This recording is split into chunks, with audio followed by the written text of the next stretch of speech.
U.S. Secretary of State Mike Pompeo said on Saturday he had made progress on almost all of the central issues in talks with North Korea, including on setting a timeline for its denuclearization, but work remained to be done.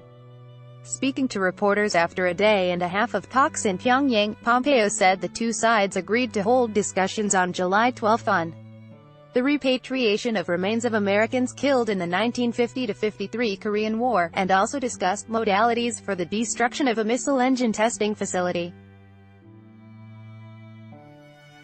Pompeo said he spent a good deal of time discussing a denuclearization timeline and declaration of the North's nuclear and missile facilities. "I think we made progress in every element of our discussions," he said, according to a pool report from U.S. reporters who accompanied him to Pyongyang. "These are complicated issues, but we made progress on almost all of the central issues. Some places a great deal of progress, other places there's still more work to be done," he said. Before leaving North Korea for Tokyo, Pompeo shook hands with his interlocutor, Kim Yong-chul, a top North Korean party official and former spy agency chief, with whom he played a key role in arranging an unprecedented summit between the U.S. President Donald Trump and North Korean leader Kim Jong-un in Singapore on June 12. "We will produce an outcome, results," Kim told Pompeo via a translator, according to the pool report.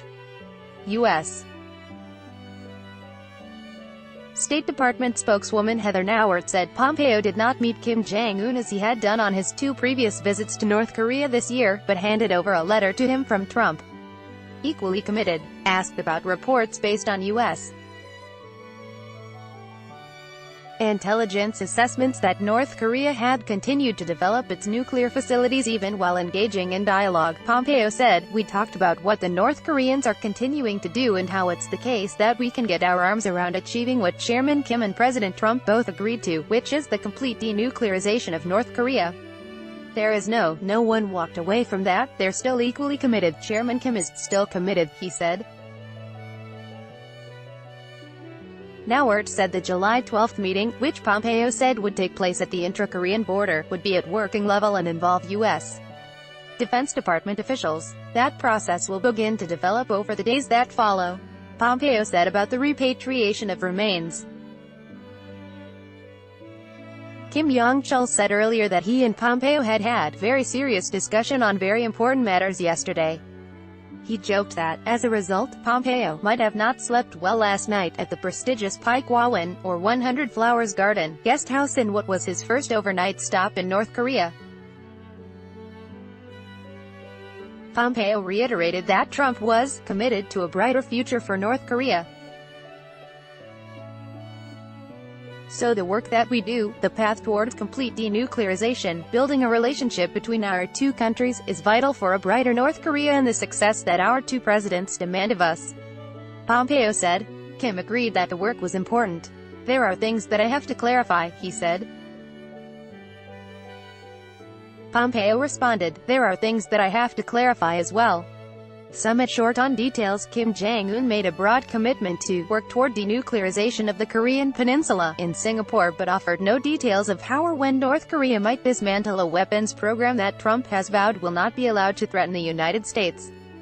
Nauert said Pompeo had been very firm on three basic goals: the complete denuclearization of North Korea, security assurances, and the repatriation of U.S. remains from the 1950-53 Korean War.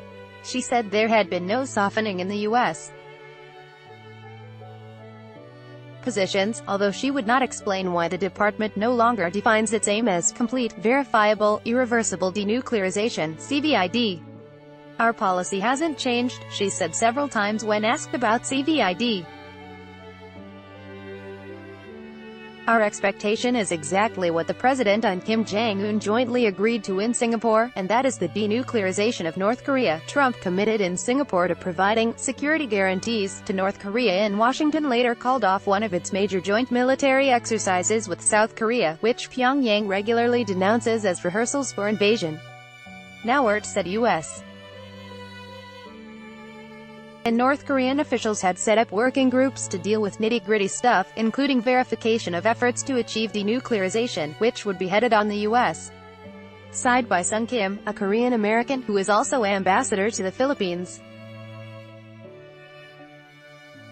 North Korea's official KCNA news agency said Pompeo's delegation was taking part in high-level talks for implementing the Singapore summit statement but gave no more details. Pompeo said before arriving in North Korea he was seeking to fill in some details on North Korea's commitments and maintain the momentum towards implementing the agreement from the summit. U.S. intelligence officials told Reuters before the latest talks Pompeo would try to agree on at least an initial list of nuclear sites and an inventory that could be checked against available intelligence.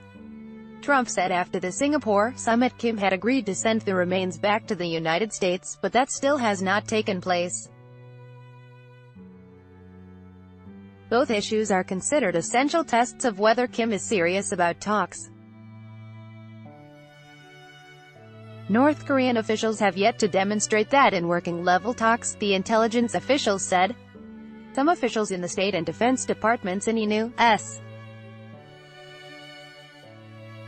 intelligence agencies are worried Trump has put himself at a disadvantage by overstating the results of the Singapore summit.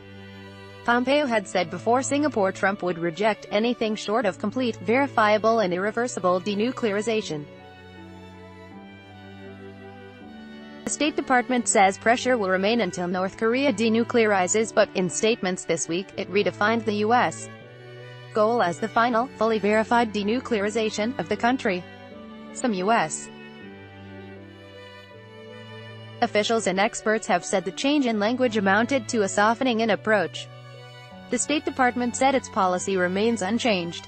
Pompeo's talks will be closely watched in the region.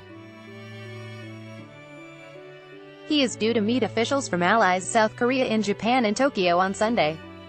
Reporting by Hyun Hee-shin in Seoul and David Brunstrom in Tokyo. Additional reporting by Mohammed Zargam and David Chance in Washington. Editing by Paul Tate and Helen Popper.